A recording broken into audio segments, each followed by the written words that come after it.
할렐루야. 한 주간도 예배로 승리하셨습니까? 지난 시간 우리는 속죄제를 통해서 예배의 길을 여신 하나님을 함께 생각해 보았습니다. 대속제물 대신 예수님의 그 은혜를 의지해서 우리가 죄를 자백하고 고백할 때 어떻게 되었죠? 우리의 모든 수치심과 죄책감을 제거하시고 기쁨의 예배를 회복시켜 주시는 하나님의 은혜를 같이 깊이 생각해 보았습니다. 네, 오늘은 화목제를 통해서 최상의 것을 드리는 예배에 대해서 함께 생각해 보려고 합니다. 오늘도 제가 기도하고 우리 강의를 듣도록 하겠습니다. 제가 먼저 기도하도록 하겠습니다. 살아계신 하나님 참 감사합니다. 하나님께서 우리에게 예배를 허락하여 주셔서 하나님을 즐거워하고 기뻐할 수 있는 귀하고 복된 길을 열어주심에 감사합니다. 하나님, 오늘 화목제를 통하여서 우리의 최상의 것을 드리는 그 예배에 대해서 함께 생각해 보려고 합니다. 이 시간 비록 시간적으로 공간적으로 떨어져 있지만 우리 사랑하는 성도님들을 주님이 찾아가셔서 동일한 은혜를 더하여 주시고 한 성령 안에서 하나 되는 마음으로 이 시간 함께 강의를 듣고 주님을 깊이 묵상하는 복된 시간 되게 하여 주시옵소서. 한 성도님 그 심령 가운데 꼭 필요한 말씀을 주님이 친히 찾아가셔서 말씀하여 주시옵소서. 감사드리며 예수님의 이름으로 기도했습니다. 아멘. 네, 감사합니다. 화목제에 대해서 함께 보도록 하겠습니다. 화목제는요, 레위기 3장 전체와 7장 11절부터 36절까지 그 내용이 나와 있습니다. 오늘은 우리 레위기 3장 12절부터 17절까지 먼저 함께 읽어보며 교독하고 읽어보며 화목제를 살펴보려고 합니다. 레위기 3장 12절부터 17절까지 저와 여러분이 교독해서 읽도록 하겠습니다.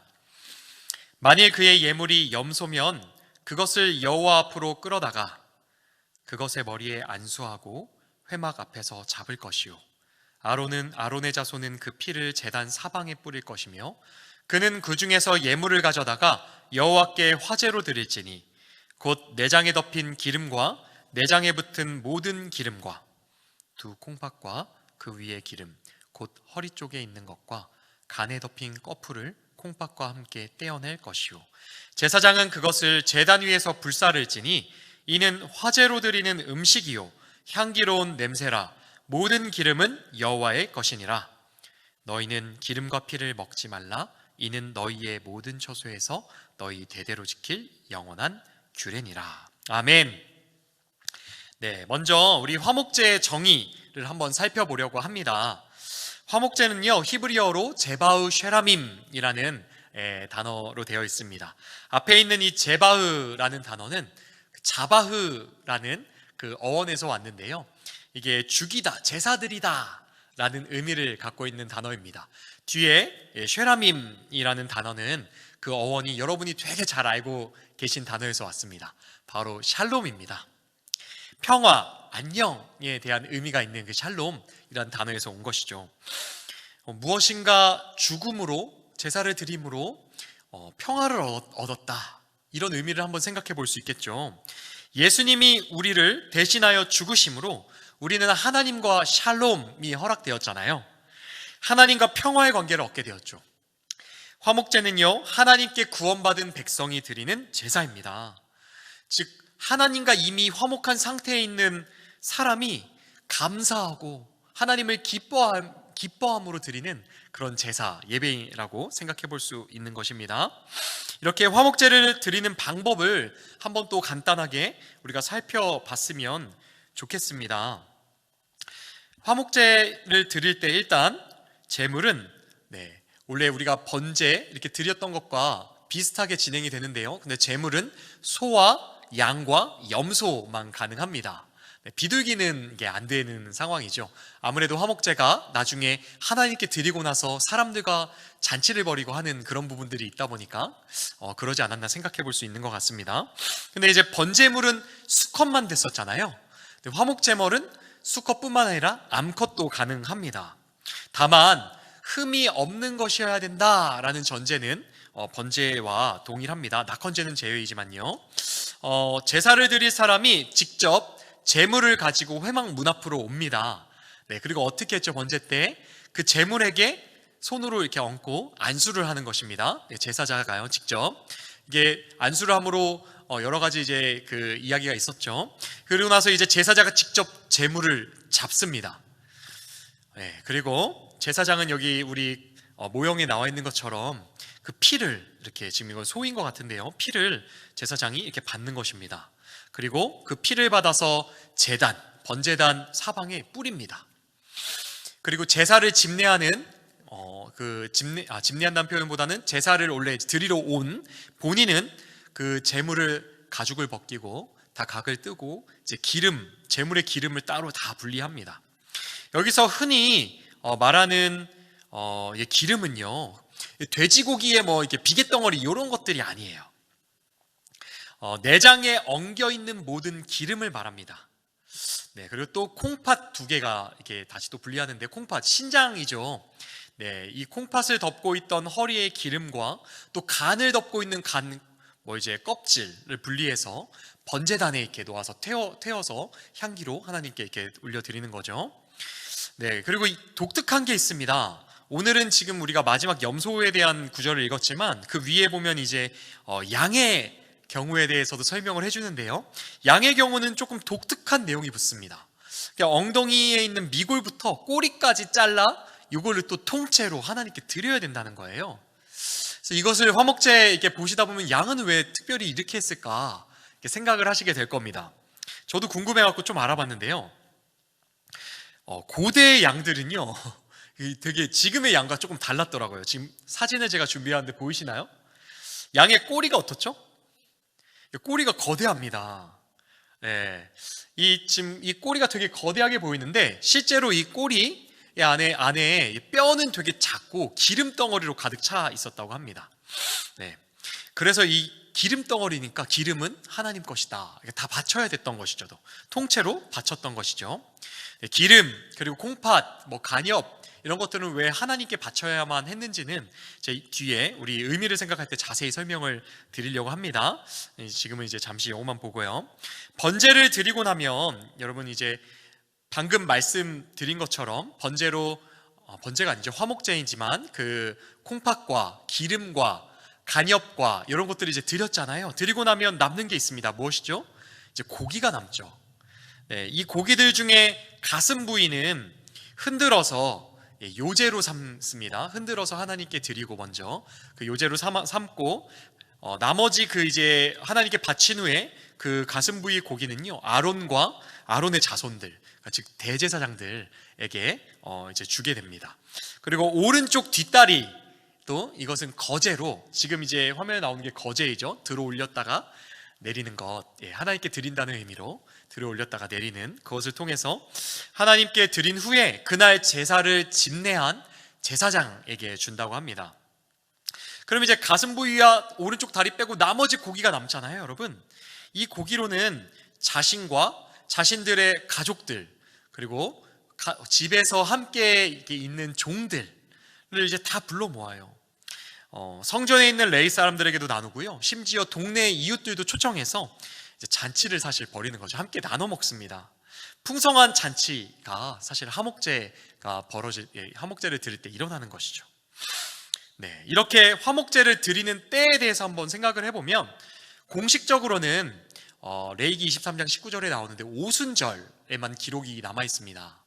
네, 공식적으로 이스라엘 백성들이 전체가 드릴 때는 오순절 때 화목제를 한번 드리고, 나머지는 이게 화목제 자체가 자원제이잖아요. 자발적인 마음으로 드리는 제사죠. 속죄제와 속건제는 의무제인데 죄를 범했으면 무조건 해야 되지만, 이것은 내가 이제 번제, 화목제, 소제는 기쁜 마음으로 자원해서 드리는 제사였잖아요.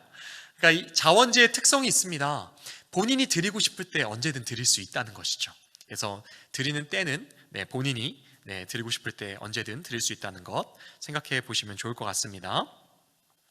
네, 또 이제 화목제 드리는 상황에 따라서 화목제는 크게 3가지로 종류를 이제 또 구분할 수가 있습니다.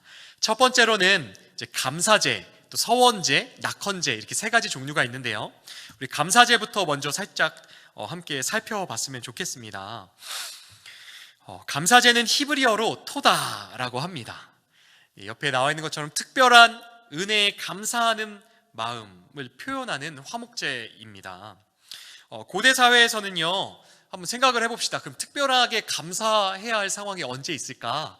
고대 사회에서는 여행을 하는 것 자체가 사실은 큰 위협을 무릅쓰는 일이었다고 합니다. 지금처럼 뭐 비행기가 있는 것도 아니고 뭐 길이 잘 뚫려서 차로 왔다 갔다 할 수 있는 것도 아니고 치안이 지금처럼 안정되어 있지도 않았었잖아요. 그러니까 여행을 다니면서 생명의 위협을 느낄 만한 상황이 되게 많았던 것이죠. 한 사람이 장거리 여행을 갔다 온다고 생각을 한번 해봅시다. 말을 타든지 걸어서 도보로 가든지 한 1, 2주를 이렇게 장거리 여행을 다녀오는 것이죠. 근데 이 사람이 여행을 갔다가 오는 길에 도적대를 만난 거예요. 도적대를 만나면 어떻게 되죠? 있는 것을 다 빼앗기고 심지어 생명의 위협을 느낄 수 있는 상황, 생명이 빼앗길 만한 상황이 된 것입니다. 근데 놀랍게도 갑자기 한 도시의 이 정규 병사들이 이동을 하다가 그 도적대를 만난 그 사람의 장면 마주치게 된 거예요. 그래서 그 정규군이 도적대를 물리쳐주고 이 사람을 구원해 줬습니다. 사실은 어떻게 보면 되게 놀라운 기적이 일어난 것이죠. 그럴 일이 일어나기 되게 드물잖아요. 무사히 이 사람이 여행을 마치고 돌아왔을 때 어떻게 했을까요? 하나님께 너무 감사한 마음이 드는 거예요. 기적 같은 일을 통해서 구원받았으니까요. 이때 바로 하나님께 나아가서 감사제, 토다를 드리는 것입니다. 특별한 은혜로 구원해 주신 하나님께 감사와 찬양의 의미를 담아서 제사를 드리는 것이죠. 이때는요, 하나님께 감사하는 마음을 담아서 제사를 드리고 예배를 드리지만 거기서 멈추지 않습니다. 하나님께 감사할 뿐만 아니라 주변의 이웃을 다 초청합니다. 특별히 죽을 위기를 넘겼잖아요. 여러분, 죽을 위기를 한번 넘기면 어떻게 되죠? 우리 마음이? 그렇게 밉던 사람도 죽을 위기 한번 넘겨보니까 그 대수롭지 않은 일이었네, 밉지가 않아요. 사이가 좋지 않던 그런 이웃들을 초청을 해서 화해를 하기도 한다고 합니다. 그리고 잔치 중에는 무엇을 할까요? 나머지 그 고기를 갖고 와서 자신과 주변 이웃들과 이렇게 나눠 먹는 그 잔치가 벌어지는 것이죠. 그때 간증을 하는 것이죠. 하나님이 나를 이렇게 살려주셨어요. 사람들 앞에서 그것을 고백하는 것입니다. 하나님의 은혜를요, 자기가 받은 그 은혜를 많은 사람들에게 나누는 귀한 간증의 시간도 마련되는 것입니다. 이것이 바로 감사제, 토다의 모습을 한번 우리가 지금 생각해 본 것입니다. 근데 이렇게 감사제를 드릴 때 이 제물은요, 이웃과 함께 나눠 먹을 수밖에 없어요. 이게 두고두고 먹을 수가 없거든요. 규정이 있습니다. 감사제에 드려진 그 제물은 하루 만에 먹어야 됩니다. 그러니까 하루 만에 예를 들어 소 한 마리를 잡았다. 그러면 소 한 마리를 하루 만에 먹어야 되니까 많은 사람들이 와서 같이 먹게 되었겠죠. 네, 두 번째, 우리 화목제 두 번째 종류, 두 번째로는 서원제라는 제사가 있습니다. 히브리어로 네데르라고 합니다. 이 서원제에 대해서는 우리가 성경의 한 부분에서 여러분들이 다 보신 부분이 있을 거예요. 우리가 이미 다 만났던 부분입니다. 어디냐면요, 사무엘상 1장 24절부터 28절까지 여기에 나와 있습니다. 우리 24절부터 28절까지 이것도 교독해서 저와 여러분이 함께 읽어봤으면 좋겠습니다. 제가 먼저 읽도록 하겠습니다. 젖을 뗀 후에 그를 데리고 올라갈새 숫소 3마리와 밀가루 한 에바와 포도주 한 가죽부대를 가지고 실로 여호와의 집에 나아갔는데 아이가 어리더라. 그들이 숫소를 잡고 아이를 데리고 엘리에게 가서 한나가 이르되 내 주여 당신의 사심으로 맹세하나이다. 나는 여기서 내 주 당신 곁에 서서 여호와께 기도하던 여자라. 이 아이를 위하여 내가 기도하였더니 내가 구하여 기도한 바를 여호와께서 내게 허락하신지라. 그러므로 나도 그를 여호와께 드리되 그의 평생을 여호와께 드리나이다 하고 그가 거기서 여호와께 경배하니라. 아멘. 여러분들도 다 아시는 장면이죠. 그 유명한 한나의 기도. 그 이후에 한나의 기도가 응답된 이후의 장면을 지금 함께 읽었습니다. 아이를 갖지 못했던 한나였죠. 분인나가 아이를 잘 이렇게 낳았는데 한나에게 막 질투심을 부릴 듯이 일으켜서 한나가 어땠죠? 마음이 너무 괴로웠습니다. 아이를 낳지는 못하는 것 때문에 저주를 받았다라는 생각과 여러 가지 어려움들 마음속에 가득했었죠. 그 가운데 원통하고 간절한 마음으로 하나님께 간절히 기도했고, 그때 엘리 제사장이 그것을 보고 심지어 술 취한 줄 오해하고 그렇게 이야기도 했었습니다. 그때 간절한 가운데 한나가 하나님께 한 고백이 있었습니다. 무엇이죠? 아이를 주시면 하나님께 드리겠습니다. 서원을 했어요. 그리고 하나님께서 놀랍게도 그 서원 기도 응답하셔서 사무엘을 하나님께서 허락하여 주셔서 낳게 되었죠. 시간이 지나서 사무엘이 이제 자라났습니다. 젖을 뗀 사무엘을 데리고 한나가 이 서원을 지키기 위해 하나님의 성소가 있는 그곳으로 지금 가고 온 것입니다. 그런데 그 성소로 나아갈 때 한나가 무엇을 함께 가지고 갔나요? 앞에 보시면 숫소 3마리와 밀가루 1에바와 포도주 1가죽부대를 가져갔다고 나와 있습니다. 이게 재물이죠. 재물을 드리려고 한나가 사실은 지금 이거 갖고 간 거예요. 아마도 숫소 3마리라고 하면요, 숫소 1마리는 먼저 이제 번제물, 숫소로 이제 번제물을 드릴 수 있었으니까 먼저 드리고, 나머지 2마리로는 화목제물을 드린 것 같습니다. 여러분, 소 2마리면 어떨까요? 소 2마리면은 적은 양이 아니잖아요. 엄청나게 많은 양의 고기잖아요. 아마 한나가 이 사무엘을 성소에 이렇게 드리려고, 하나님께 드리려고 같이 갔을 때 성대한 잔치가 벌어졌을 거예요. 아마 그 근처 주변 마을 사람들 다 모여서 잔치가 벌어졌을 거라고 우리가 상상해 볼 수 있는 것입니다. 이처럼 서원제는요, 하나님께 서원했던 내용이 응답된 것, 이 응답된 서원 기도에 그 서원을 이행하면서 감사한 마음을 담아 하나님께 드리는 제사였습니다. 서원제는 제사를 드린 후에 그 제물을 이틀간 먹을 수 있었다고 합니다. 이것도 역시 이틀이 지나고 3일째부터는 다 폐기해야 됐어요. 그러니까 다 먹어야 되니까 많은 사람들이 왔었겠죠.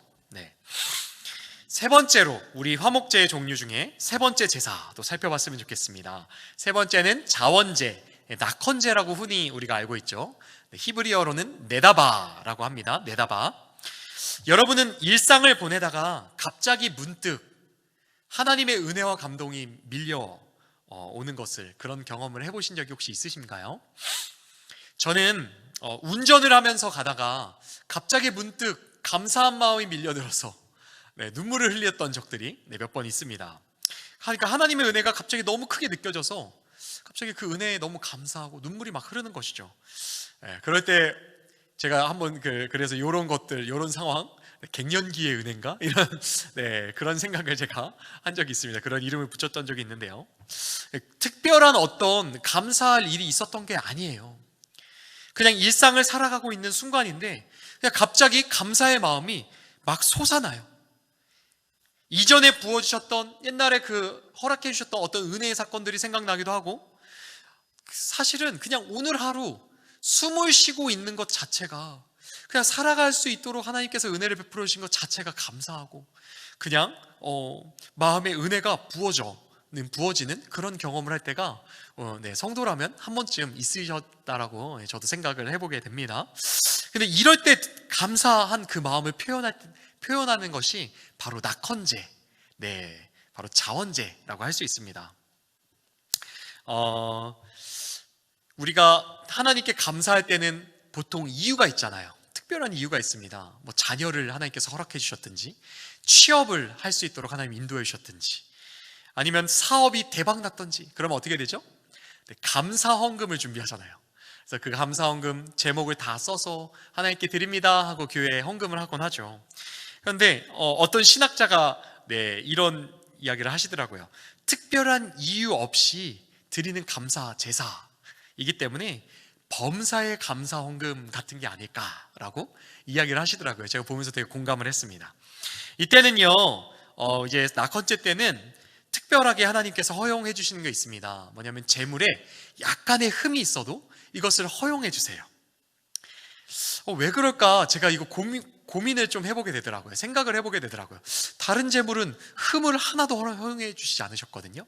근데 낙헌제만은 흠이 있는 재물을 허용해 주시는 거예요. 하나님도 우리가 그냥 마냥 감사하고 은혜를 받은 마음에 하나님도 감동하셔서 그냥 허락해 주시는 건가? 이렇게도 생각을 해봤고, 근데 전 묵상하다가 그런 생각이 들었습니다. 여러분, 이렇게 특별한 이유 없이 감사하는 마음이 밀려올 때가 보통 언제인가요?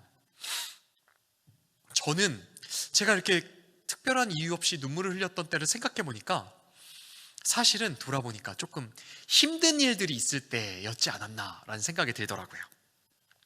모든 것이 잘 되고 일이 잘 풀릴 때는 우리가 어떻습니까? 내 마음대로 사느라고 하나님을 까맣게 잊고 살잖아요. 네. 그런데 힘든 일이 닥치면 우리 어떻게 되죠? 본능적으로 우리가 더 하나님을 의지하게 됩니다.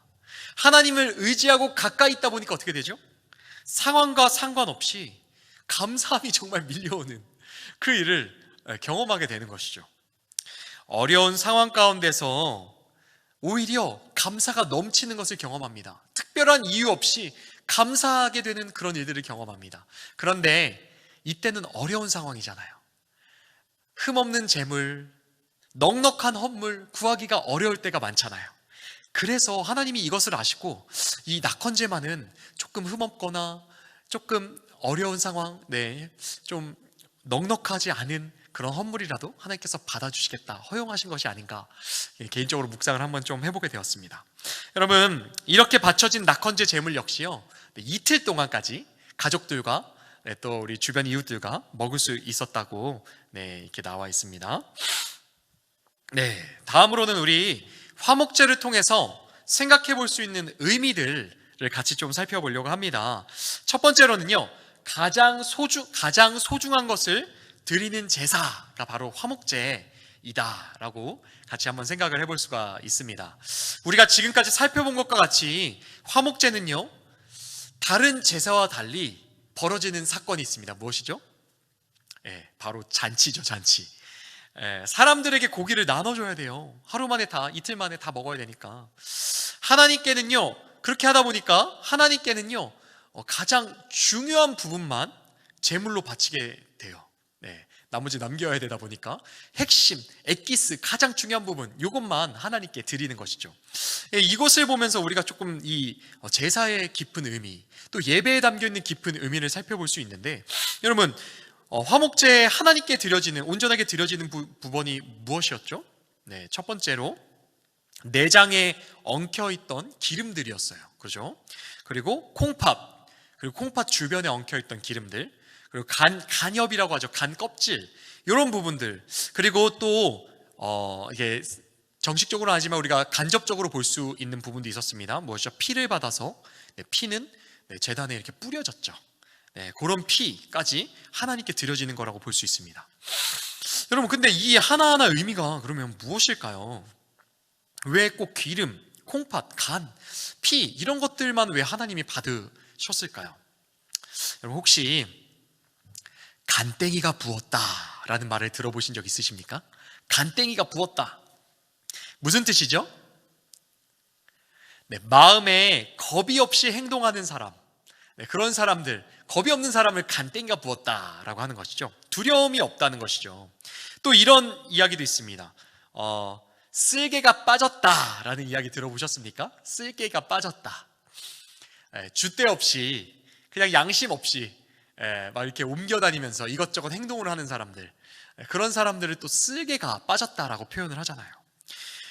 단장이라고 또 들어보셨죠? 우리 예전에 우리 서목사님이 설교하실 때도 많이 인용하셨는데, 자녀가 죽거나 한 것처럼 정말 형언할 수 없는 고난, 정말 닥쳐서 고통스러운 마음이 있을 때 어떤 표현을 쓰죠, 우리가? 창자가 끊어지는 것 같은 아픔이다 라는 표현을 쓰잖아요. 여러분, 이런 말들을 통해서 우리가 생각해 볼 수 있는 것이 있습니다. 옛날 사람들은요, 우리의 마음이요, 간, 쓸개, 창자와 같이 오장육부에 있는 걸로 생각을 한 거예요. 실제로 구약 성경 그 시대의 사람들도요, 우리의 마음이, 우리의 감정이 장기들에 있는 것으로 생각을 했다는 것입니다. 그래서 우리 성경에도 이런 구절이 있습니다. 시편 16편 7절 말씀인데요, 함께 한번 읽어볼까요? 시작. 나를 훈계하신 여호와를 송축할지라 밤마다 내 양심이 나를 교훈하도다. 아멘. 이스라엘 사람들은요, 사람의 마음이 콩팥에 있다고 생각을 했대요. 지금 우리 시편 16편 7절에 내 양심이라고 되어 있잖아요. 이 양심이라는 단어 히브리어로 보면 켈라요트라는 단어입니다. 콩팥을 의미하는 단어예요. 그러니까 콩팥은요, 예배자의 가장 순수하고 깊은 감정과 생각, 이것이 바로 콩팥이 상징하는 것이었어요. 그 예배자의 가장 깊은 마음, 순전한 마음, 하나님께 드리는 그 순전한 사랑의 마음, 이런 것들 하나님께 드리는 것이 화목제의 의미, 예배의 의미에 담겨 있는 것이라고 생각해 볼 수 있는 것입니다. 두 번째로 또 생각해 볼 것 있습니다. 우리 기름, 아까 기름 말씀드렸죠. 이게 삼겹살, 돼지고기 삼겹살에 있는 그런 기름 아닙니다. 비계덩어리 아닙니다. 그 창자에 엉켜 있었던, 콩팥에 엉켜 있었던 기름 덩어리들, 이런 것들입니다. 히브리어로는 이 기름 덩어리를 헬렙이라고 합니다. 헬렙. 근데 이제 가장 좋은 것이라는 단어로 사용됩니다. 동의어예요. 그러니까 성경 말씀에서 가장 좋은 것, 최상의 것이라는 단어가 헬렙, 기름이라는 단어로 쓰여져 있어요. 고대의 사람들은요, 이 기름을 힘을 공급하는 원천이면서 자기 생명에 가장 좋은 것이라고 생각을 했다는 것입니다. 그러니까 당연히 가장 좋은 것, 그 기름을 하나님께 그것은 드려야 했던 것입니다. 가장 좋은 것, 최상의 것은 하나님께 드린다라는 의미가 있었던 것이죠. 또 하나 살펴볼 것은 이제 피죠. 피는요, 여러분 무엇을 상징하는 것입니까? 우리 레위기에서 가장 많이 봤는데요, 바로 생명을 상징하는 의미가 있었죠. 고대 사람들은요, 이 피, 생명을 상징하는 피가 간에서 생성된다라고 생각을 했대요. 그래서 간과 그 꺼풀과 피를 하나님께 드림으로 내 생명도 온전히 다 하나님 것입니다 라고 고백을 했다라고 볼 수 있는 것입니다. 여러분, 이렇게 화목제는요, 우리의 가장 좋은 것을 하나님께 드린다라는 의미가 있어요. 우리의 육신과 생명을 넘어서 마음 가장 깊은 곳에서 올라오는 사랑의 감정까지도 오직 하나님께 모두 다 드려야 한다라는 것을 우리에게 알려주는 것입니다. 그것이 바로 예배다. 우리의 가장 좋은 것, 최상의 것을 드리는 것이 예배다 알려주는 것입니다. 사랑하는 여러분, 하나님께는 가장 좋은 것, 최상의 것을 드려야 한대요. 여러분은 어떠십니까? 최상의 것을 하나님께 여러분들 드리고 계십니까? 여러분의 생명도 우리의 모든 것도 하나님의 것임을 정말 믿으십니까? 화목제는요, 이것을 믿는 사람만 드릴 수 있어요. 제사, 예배는요, 정말 우리의 모든 것이 하나님의 것이어서 최상의 것을 드리는 그런 사람만 드릴 수 있는 것이죠. 우리 또 화목제의 의미 두 번째 또 한번 생각해 볼 것이 있습니다. 두 번째로 생각해 볼 것은 흘러 넘치는 제사라는 의미를 갖고 있습니다. 예배는 흘러 넘치는 것이죠. 여러분, 혹시 떡을 돌려보신 적 있으십니까? 옛날에는 기쁜 일이 있으면 우리 이웃들에게 주변 윗집, 옆집 다 돌아다니면서 떡을 돌렸잖아요. 그죠? 그런 풍습이 있었습니다. 몇 달 전에 저희 딸이 돌이어서 저도 우리 통선이 식구들, 제가 섬기는 부서인 통선이 식구들과 또 이제 여러 이웃들에게, 저희 윗집, 옆집 그 이웃분들에게 떡을 돌렸던 적이 있습니다. 여러분, 떡 맞춰 보셨습니까? 좀 좋은 떡을 맞추려다 보니까 떡값이 싸지 않더라고요. 제가 그 떡을 맞췄는데 몇십만 원이 넘어가더라고요. 사역자가 뭐 돈이 있어봤자 얼마나 있겠습니까? 저에게는 작은 돈이 아니고 부담되는 금액이죠. 그런데 이 떡을 준비하는 제 마음이 참 놀라웠어요. 제가 준비하면서 그 돈이 하나도 아깝지가 않은 거예요. 적지 않은 돈이었는데 돈이 하나도 아깝지 않고 얼마든지 더 할 수 있겠다는 그런 풍성한 마음이 저에게 있는 거예요. 왜일까요? 저희 딸이요, 제가 결혼 10년 차에 만 9년 만에 이렇게 만나게 된 딸이었거든요. 귀한 딸이다 보니까 이 딸을 주신 하나님께 너무나도 감사한 거예요. 그리고 뿐만 아니라 그 딸을 주신 것도 감사한데 1년간 건강하게 이렇게 자라게 해주신 것도 제 마음에 너무나도 감사한 거예요. 이게 너무나도 감사하고 기쁘고 즐거워서 얼마든지 제가 더 할 수 있겠다는 풍성한 마음이 생겨나더라고요. 그리고 제가 깨달았습니다. 여러분, 진짜 기쁨이 우리 마음에 임하면요, 기쁨은 넘쳐 흐릅니다. 우리 안에만 머물러 있을 수가 없습니다. 어떻게든 다른 사람들에게도 표현하고 싶어서, 그 기쁨을 나누고 싶어서 달려가게 되는 것이 진정한 기쁨의 능력이 아닌가 생각을 해보게 됩니다. 사랑하는 여러분, 여러분은 정말 예수님을 믿으십니까? 정말 복음을 믿으십니까? 복음이라는 단어의 의미가 무엇입니까? 한자어로 보면 복된 소식이라고 하죠. 지금은 구원파 어디에서 자꾸 이게 그 단어를 써서 우리가 자주 종종 못 쓰는데, 원래는 많은 사람들이 기쁜 소식이라는 우리 다 표현을 많이 사용했습니다.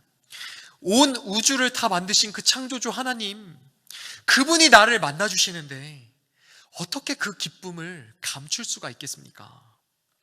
그분이 나를 사랑하셔서 자기 하나밖에 없는 독생자 외아들을 주셨대요. 내 생명과 바꾸셨대요. 이 진리를 어찌 무감각한 마음으로 받을 수가 있겠습니까? 예수님이 요한복음 7장에서 말씀하십니다. 요한복음 7장 37절 38절 함께 읽어봤으면 좋겠습니다. 시작. 누구든지 목마르거든 내게로 와서 마시라. 나를 믿는 자는 성경의 이름과 같이 그 배에서 생수의 강이 흘러나오니라 하시니. 아멘. 예수 그리스도의 은혜의 복음을 믿고 성령께서 임재하시는 그런 사람은요, 생명이 넘쳐 흐릅니다. 우리 안에 이 생명, 그 기쁨 머물 수가 없어요. 가둬둘 수가 없어요. 이것을 표현하는 통로, 그것이 무엇입니까? 화목제, 바로 예배인 것입니다. 화목제는요, 여러 제사들 중에 유일하게 이웃들과 제물들을 나눠 먹을 수가 있었습니다. 성도의 넘치는 감사와 기쁨의 마음, 하나님과의 그 교제를 넘어서 어떻게 되죠? 이웃들에게 흘러가는 거예요. 하나님과의 누린 그 기쁨의 교제, 사랑의 교제는요, 우리 안에 머물러 있을 수 없어요. 이웃들에게 사랑과 섬김으로 흘러갑니다. 이것이 바로 화목제의 의미입니다. 우리가 드리는 예배에서 나타나야 될 능력인 줄 믿습니다. 또 한번 생각해 봅시다. 화목제의 의미 세 번째로는요, 하나님을 증거하는 것이 바로 제사의, 화목제의 의미이자 예배에 담겨있는 의미라고 볼 수 있습니다. 아까 우리가 같이 한나가 사무엘을 하나님께 드리는 그 모습을 함께 살펴봤습니다. 여러분, 서원을 이행하는 서원제를 드렸을 때 그 당시의 마을에 어떻게 된다고 했죠? 잔치가 벌어졌을 거라고 했어요. 왜냐하면 소 2마리를 하루 이틀 만에 다 먹어야 했으니까요. 사람들 막 다 불러 모았을 거예요. 주변에 마을 사람들 와서 같이 먹고, 여러 사람들 같이 와서 아마 맛있게 먹고 막 즐거웠겠죠. 요즘은 야채가 고깃값보다 비쌀 때가 있더라고요. 그래서 우리가 고기 먹기가 오히려 쉬워지니까 이게 고기가 귀한지 모르는 그런 상황이 되었죠. 그러나 고대 사회는요, 달랐어요. 고기를 먹는 것이요, 막 자주종종 있는 일이 아니었어요. 여러분들 사실 50-60년 전만 해도 어땠습니까? 고기 먹기 힘들었잖아요. 그죠? 그때는 더 했을 거예요. 많은 사람들이 고기 먹는다는 소식 들었을 때 막 기쁨에 넘쳤을 거예요. 막 모여들었겠죠. 근데 거기에 뿐만 아니라 빵도 갖고 갔었잖아요. 밀가루도. 포도주도 갖고 갔잖아요. 잔치가 벌어진 거죠. 사실은 흥겨운 잔치가 벌어졌을 것입니다. 근데 여러분, 그 잔치에 하이라이트 장면이 있었을 거예요. 무엇이었을까요? 저는요, 한나의 간증 타임이 있지 않았을까 한번 생각해 보게 됩니다. 다들 궁금하지 않았을까요? 정말 오랜만에 고기 먹잖아요. 고기 먹는데 이 고기를 저 사람이 왜 주는가, 어떻게 먹게 얻었는지 이 고기를 먹는 이유가 궁금해지지 않았을까요? 저 같았으면 좀 그랬을 것 같아요. 그때 한나가 모든 사람 앞에 딱 나와서 간증을 하는 것이죠. 내가 자녀가 없었고 이렇게 원통했고 분인 나이까지는 못했을까요? 여튼 그렇게 했는데 이 마음을 가지고 하나님께 간절히 간구하고 이렇게 서원을 했는데 하나님이 응답하셨어요. 저 아들을 저에게 주셨어요. 간증했을 것입니다. 하나님 감사합니다. 하나님 감사합니다. 그 간증의 그 고백이 넘쳐 흘러났겠죠.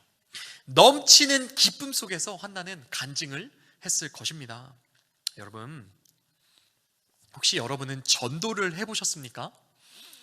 네, 제가 하나님 마음을 좀 주셔서 전도 폭발 훈련을 받고 마음을 주셔서 그 전도를 지금 한 9개월간 빠지지 않고 매주 이렇게 시간을 들여서 나가고 있는데요.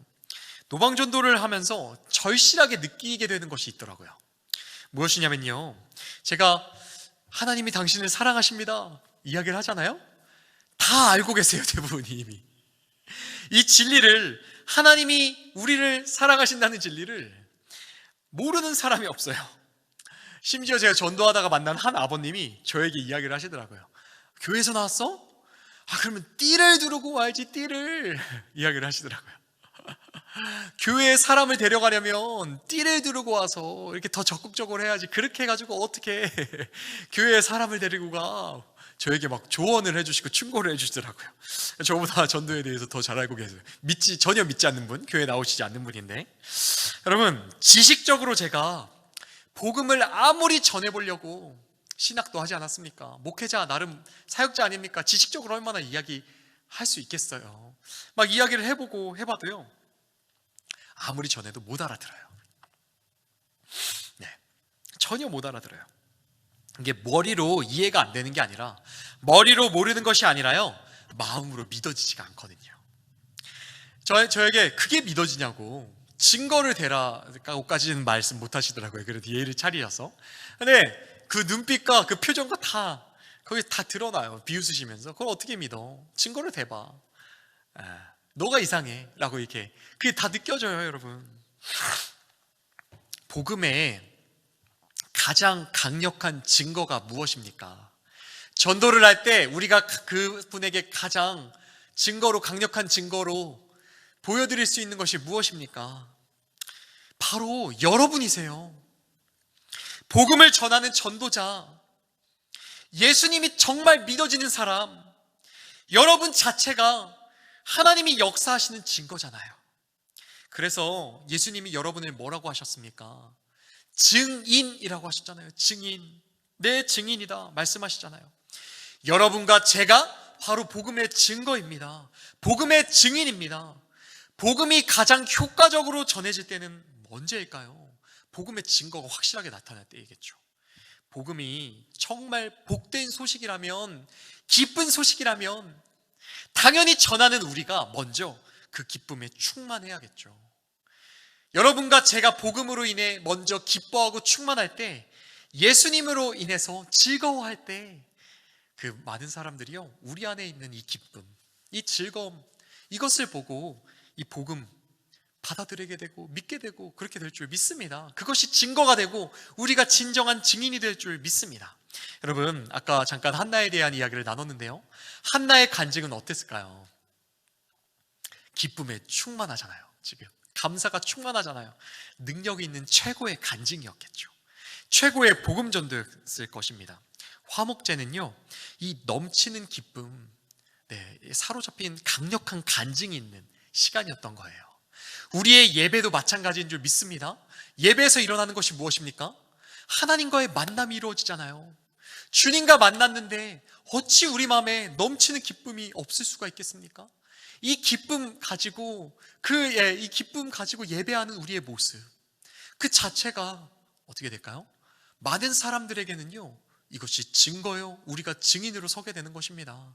여러 번 제가 앞에 강의에서 또 여러 번 말씀드렸지만, 공식적으로 우리가 함께 모여드리는 공예배 말고 삶의 예배도 있잖아요. 여러분, 하나님의 은혜에 감사해서 드리는 그 순간순간 하나님께 집중하고 하나님의 사랑 고백하는 그 예배가 정말 우리 안에 기쁨이 넘쳐날 때 능력 있는 예배, 우리의 직장과 가정에서 복음이 전해지는 강력한 예배로 될 줄 믿습니다.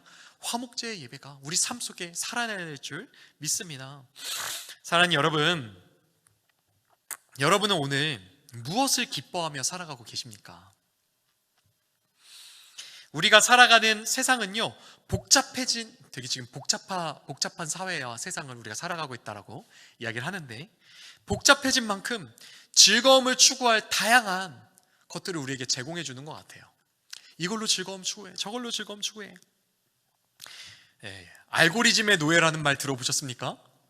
유튜브 손에 들어온 이제 옛날에는 TV 보려면 거실에 나가서 봐야 됐는데 침대에 누워서 우리는 TV를 보고 있죠. 유튜브. 한번 눈을 뺏기면, 마음을 뺏기면 어떻게 됩니까? 내가 한번 눌러본 영상과 비슷한 카테고리의 영상이 계속 밑에 뜨죠. 연관 동영상. 그거 계속 누를 수밖에 없잖아요. 빠져나오지 못하고 계속 보게 만들더라고요. 인터넷 뉴스 어떻습니까? 시간 가는 줄 모르고 또 찾아보고 또 찾아보고 또 찾아보고 하면서 나중에는 댓글까지 달고 있는 그런 분들 발견하게 돼요. 어떤 분들은 게임, 어떤 분들은 드라마에 빠져서 많은 시간을 그곳에 예배하고 헌신하는 모습을 보기도 합니다. 사랑하는 여러분, 우리는요, 우리가 진짜 기뻐하는 것에 우리를 바치게 돼 있어요. 말은 필요 없죠. 하나님 사랑합니다. 하나님 사랑합니다. 여러분, 진짜 사랑하는지는 어딜 보면 압니까? 여러분의 돈과 여러분의 시간과 여러분의 그 힘을 어디다 지금 사용하고 있는지 보면요, 딱 알아요. 여러분이 오늘 무엇을 기뻐하며 무엇을 예배하며 살아가고 계신지 여러분 자신도 돌아볼 수 있을 것입니다. 명확하게 보이실 것입니다. 성경은요, 우리에게 말합니다.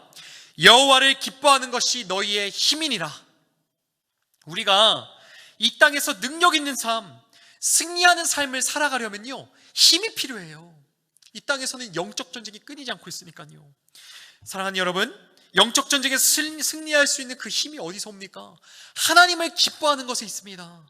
우리는 하나님을 기뻐할 때 힘을 얻어 승리하는 삶을 살아갈 수 있습니다. 그런데 여러분, 이 힘이 있으십니까? 하나님을 기뻐하는 삶을 지금 살아가고 계십니까? 제가 개척교회 있을 때 만났던 한 형님은 참 기구한 사연이 있었는데요, 도박 중독에 빠진 형님이 계셨어요. 스포츠 토토라고 아십니까?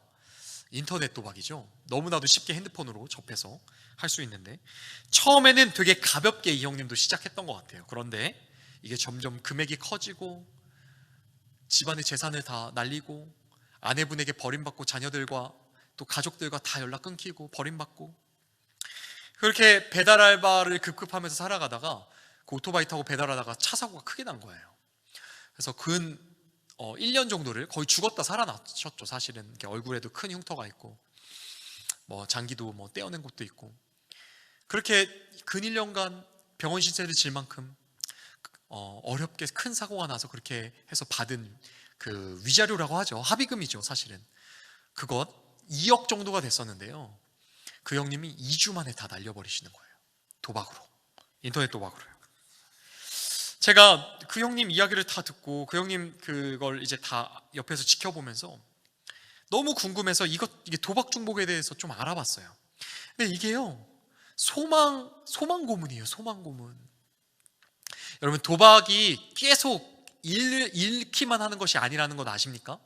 딸 때가 있어요. 이 딸 때가 문제예요. 그 도박 사이트 이런 거 운영하는 사람들이 바보가 아니에요. 이거 따게 하는 그것을 통해서 유혹하고 얽매는 거예요. 어떻게 얽매입니까? 네, 이게 딸 때 기쁨이 있거든, 희열이 있거든요. 이거를 느끼고 싶은 거예요, 도박을 하는 사람들은. 딸 때의 희열. 그리고 어떻게 합니까? 졌다면은 어떻게 할까 막 이게 상상의 나래를 펼쳐가요. 그거 상상하는 것만으로 너무나도 기뻐요. 그럼 어떻게 하죠? 딸 때까지 계속 하는 거예요. 또 따고 또 딸 때까지. 여러분, 도박하면 돈을 딸 때가 있어요. 그런데 문제는요, 가장 큰 문제는 다 잃을 때까지 계속 하게 됩니다. 왜냐하면 또 따고 싶으니까요. 또 따고 싶으니까. 한번 땄는데 그 딴 돈을 가지고 또 도박을 하게 되는 거죠. 멈추지를 못해요. 왜냐하면 한번 따면 더 큰 돈이 따고 싶거든요. 그 소망을 또 상상하기 시작하거든요. 참지를 못해요. 그래서 그것도 다 쏟아부어요. 그것을 반복하면서 결국에 언제 멈추게 됩니까? 돈이 없어야지 멈출 수 있죠. 그 돈이 없는 상황에서 이제 더 이상 도박을 할 수 없으니까 주변 사람들에게 막 연락해요. 부재중 100통, 200통 남길 때까지 2만 원만 빌려줘라, 3만 원만 빌려줘라. 얼마나 무서운지 모르겠어요. 여러분, 이렇게 해서 멈출 수가 없어서 마음의 힘을 잃고 절제할 수가 없어지니까 죄의 노예가 된 것이죠. 돈도 잃고 가족도 잃고 건강도 잃고 인생도 다 파괴되는 그런 지경에, 형국에 이르게 되는 것이죠. 여러분, 그런 우리에게 하나님은 말씀하십니다. 창세기 4장 7절 말씀 뒷부분만 가져왔는데요. 한번 같이 읽어봤으면 좋겠습니다. 시작. 죄가 너를 원하나 너는 죄를 다스릴지니라. 아멘. 너는 죄를 다스릴지니라. 여러분은요, 다스리는 존재로 부름받았습니다. 다스리는 존재로 지음받았다고 저와 함께 살펴봤었죠. 앞에 두 강에서. 뱀도 사단도 죄도 우리는 다스리는 존재로 부름받은 거예요. 사단은 오늘도 우리의 삶 속에 찾아와서 유혹하죠. 이것만 하면 너 행복해질 수 있어. 이것만 하면 너가 만족이 있을 거야. 기쁨을 맛볼 수 있을 거야. 유혹합니다. 그리고 우리는 항상 속습니다. 왜냐하면요, 잠시 잠깐 속이는 아주 짧은 어떤 그런 기쁨들은 있어요. 정말 문제는 그것을 엮어서 우리를 파괴하는, 그렇게 나아가게 되니까 사단이 문제가 되죠. 그것에 속아서 사단의 말에 순종하고 다스림을 받는 자리로 자꾸 우리는 나아가잖아요. 죄의 멍에를 우리가 스스로 집니다. 나 자신을 죄의 사슬로 얽매여서 어떻게 하죠? 종노릇을 하게 됩니다. 죄와 사단의 세력이 강력하죠. 연약한 우리는 매번 유혹에 넘어가죠. 그러나 하나님은 오늘도 저와 여러분에게 말씀하시는 줄 믿습니다. 죄가 너를 원하나 너는 죄를 다스릴지니라. 너는 죄를 다스릴지니라. 여러분, 어떻게 하면 하나님의 그 말씀처럼 죄를 다스릴 수가 있겠습니까? 중독은요, 중독으로 해결해야 합니다.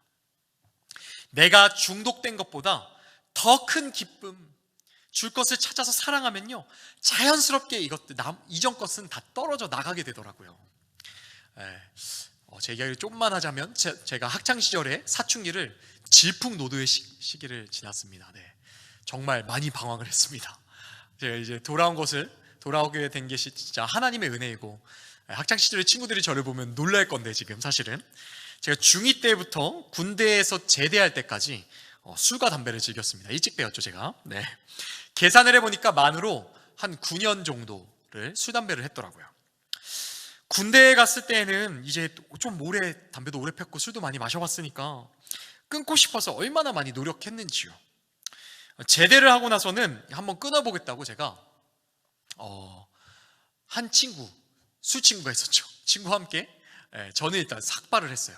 한번 의지를 다잡았던 거죠. 내가 술, 담배 끊겠다. 끊어버리라.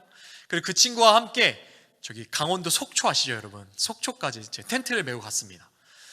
당시에 제 옛날이었는데, 그 핸드폰, 스마트폰도 없던 시절이었는데, 여튼 그 시절에 메고 가서 지도를 막 인쇄해 와가지고 속초에서 울진까지 그 텐트를 메고 걸어서 내려와 봤어요. 담배를 끊겠다고 도보 여행을 한 것이죠. 배낭과 텐트를 메고 하루에 한 30-40km 정도를 걷기 시작했습니다. 발바닥에는요, 막 500원짜리, 막 100원짜리 막 물집들이 잡히기 시작했고요. 막 산길이니까 강원도. 산길이면서 옆에는 바다가 보이는 그런 되게 해안도로였는데, 그렇게 2주 정도 넘어서 걸어서 겨우겨우 이제 울진까지 왔어요. 하면서 이제 계속 다짐한 거죠. 술과 담배를 끊으리라, 피지 않으리라, 먹지 않으리라. 여러분, 제가 그렇게 다짐하고 애썼으니까 술과 담배를 끊었을까요? 2주가 넘는 시간을 그렇게 특별한 여행까지 다니면서 했으니까, 다짐을 했는데 끊을 수 있었을까요? 제가 집에 돌아오고요, 이틀 정도 지났나요? 술, 담배 안 피면서. 제가 정신을 차려보니까, 제가 안산 출신인데 경기도 안산의 한 술집에 같이 여행 갔던 그 친구하고 둘이 이렇게 앉아서 술을 마시고 있더라고요. 그때 제 내면 깊숙이요 있는 그 마음을 발견했어요. 기쁘고 싶은 거예요. 만족하고 싶은 거예요. 행복하고 싶은 거예요. 그런데 제가 그 당시에 할 수 있는 기쁨을 얻을 수 있는 것이 술밖에 없는 거예요. 담배밖에 없는 거예요. 제 마음을 채울 다른 것이 없으니까요, 중독에서 헤어나지 못하겠더라고요. 다시 그것을 찾게 되더라고요. 그날 술집에서 술은 마시는데 제 마음은 얼마나 비참하던지요. 술과 담배에 종노릇하면서 빠져나오지 못하는 제 자신의 모습이 너무나도 명확하게 보이는 거예요. 완전히 직면하고 낙심하고 좌절했었습니다. 그랬던 제가 어떻게 지금은 당연히 안 마시겠죠. 담배 안 피겠죠. 어떻게 그 중독에서 빠져나왔을까요? 제가 아까 지금 말씀드린 그 술 마시고 나서 그 며칠 뒤에, 술집 간 그 며칠 뒤에 복음을 만났어요. 저희 집 책장에 나중에 또 한번 말씀드릴 수 있는 간증할 텐데, 신앙을 믿던 한 선배가 구매해줬던, 선임인데 군대 선임이 구매해줬던 신앙 서적 한 권이 꽂혀 있었습니다. 근데 그 책을 통해서 제가 예수님을 만났어요. 제가 얼마나 죄인인지 그 죄인됨 하나님께서 보여주셔서 눈물을 흘리며 인정하게 되고, 그때 이 죄 때문에 저 대신 죽어주신 예수님이 정말 믿어지는 거예요. 십자가의 사랑과 은혜가 얼마나 아름답게 저에게 믿어지든지 제가 통곡을 하며 한 2시간 넘게 통곡을 하며 펑펑 울면서 회개했던 기억이 납니다. 그리고 이유가 더 중요합니다. 정말 놀라워요. 그 이후로는요, 술과 담배가 전혀 생각이 안 나는 거예요. 그때 옛날에는 저녁 때만 되면 술 마시고 싶다, 밥만 먹으면 식구땡 하고 싶다, 생각이 자연스럽게 났거든요. 하나도 생각이 안 나요. 왜죠? 예수님이 저의 기쁨이 되시니까요. 예수님이 제 마음에 오셔서 기쁨의 근원이 되어주시니까요. 술과 담배가 이제 필요 없어진 거예요. 제가 대학교 다니던 학교를 잠깐 휴학했습니다. 그리고는 설교 말씀을 찾아 듣기 시작했어요. 하루 종일 설교 말씀 듣는 거예요. 너무 좋으니까요. 그 예수님에 대한 내용이, 나를 구원해 주신 예수님, 그 말씀을 통해 부어지는 기쁨, 너무 좋으니까 그것만 들으면서 다른 게 필요가 없는 거예요. 사랑하는 여러분, 우주 만물을 지으신 하나님 아버지의 사랑의 음성보다 더 큰 기쁨이 어디 있겠습니까? 생명을 내어주신 예수님의 은혜와 사랑, 예수님의 그 손길보다 더 기쁘고 감사한 것이 어디 있겠습니까? 이 기쁨이 살아있는 심령, 그 심령으로 우리가 나아가는 것, 그것이 바로 진정한 예배인 줄 믿습니다. 우리의 시간, 재물, 건강, 육체까지 모든 것, 가장 최상의 것을 하나님께 드리는 것, 이것이 바로 화목제의 예배이며 이 예배가 우리 안에 살아나야 될 줄 믿습니다. 여러분, 감사제도 좋아요.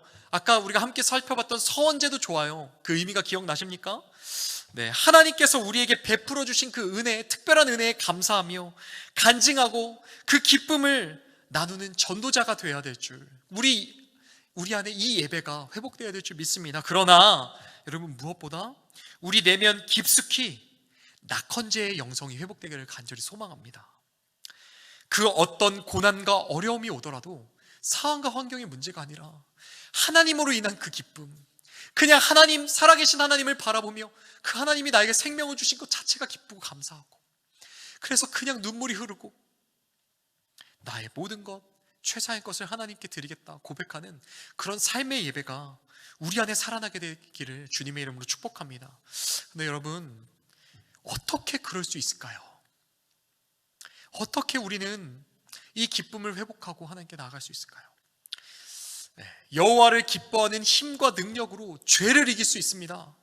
세상 것과는 비교할 수 없는 그 기쁨으로 죄를 다스릴 수 있습니다. 이 힘과 능력, 기쁨의 능력 어디서 얻을 수 있습니까? 요한일서 4장 10절 말씀, 우리 함께 읽고 말씀을 마무리 지으려고 합니다. 한번 읽어볼까요? 시작. 사랑은 여기 있으니 우리가 하나님을 사랑한 것이 아니요 하나님이 우리를 사랑하사 우리 죄를 속하기 위하여 화목제물로 그 아들을 보내셨습니다. 화목제물로 그 아들을 보내셨습니다. 사랑하는 여러분, 오늘 여러분에게 가장 소중한 것은 무엇입니까? 저는 삶을 살아가며 지금 제 인생에 가장 소중한 것 생각하면 10년 만에 하나님께 받은 저희 딸인 것 같아요. 만약에 하나님이 저에게 이 딸을 나에게 달라 말씀하시면 저는 아찔합니다. 사실 생각만 해도 눈물이 날 것 같아요. 그런데 여러분, 제가 그래서 생각하게 되더라고요. 어떻게 하면 나의 가장 소중한 것을 하나님께 드릴 수 있을까? 나에게 이렇게 소중한데. 여러분, 먼저 우리에게 가장 소중한 것을 먼저 내어주신 그 하나님이 정말 믿어지면 이것이 가능합니다. 하나님께서 먼저 우리에게 더 소중한 것을 주셨잖아요. 무엇을 주셨습니까? 저는 우리 딸이 가장 소중한데요, 하나님 독생자 외아들 예수 그리스도, 그분을 여러분을 위해, 저를 위해 주셨잖아요. 그분을 십자가상에서 다 찢어 채찍에 맞으시고 손발에 못 박히시고 그렇게 화목 제물로 각을 떠서 번제물로 우리에게 주시는 그 하나님 아버지가 살아계시지 않습니까? 그 하나님은요, 우리의 최상의 것을 받으시기에 합당하신 분이신 줄 믿습니다. 매일 살아가는 일상에서 우리의 마음과 생각을 모두 하나님께 드려보십시오. 순간순간 소중하게 느껴지는 우리의 시간들 있잖아요. 지금 현대사회는 바쁘고 분주하여서 시간이 가장 금이잖아요. 이것을 하나님께 한번 드려보십시오. 최상의 것을 하나님께 드릴 때 살아있는 예배가 우리 안에 회복되게 될 줄 믿습니다. 하늘의 기쁨이 임하고 우리의 영혼이 회복되어서 살아있는 예배를 드리는 여러분과 제가 될 줄 믿습니다. 이 말씀의 은혜가 여러분과 저에게 있으시길 주님의 이름으로 축복합니다. 제가 기도하고 오늘 강의를 마무리하려고 합니다. 기도하겠습니다. 하나님, 우리를 사랑하시되 최상의 것으로 먼저 사랑하신 하나님을 찬양합니다. 하나님, 당신은 당신에게 가장 귀한 독생자 하나밖에 없는 아들 예수 그리스도를 우리에게 주셨습니다.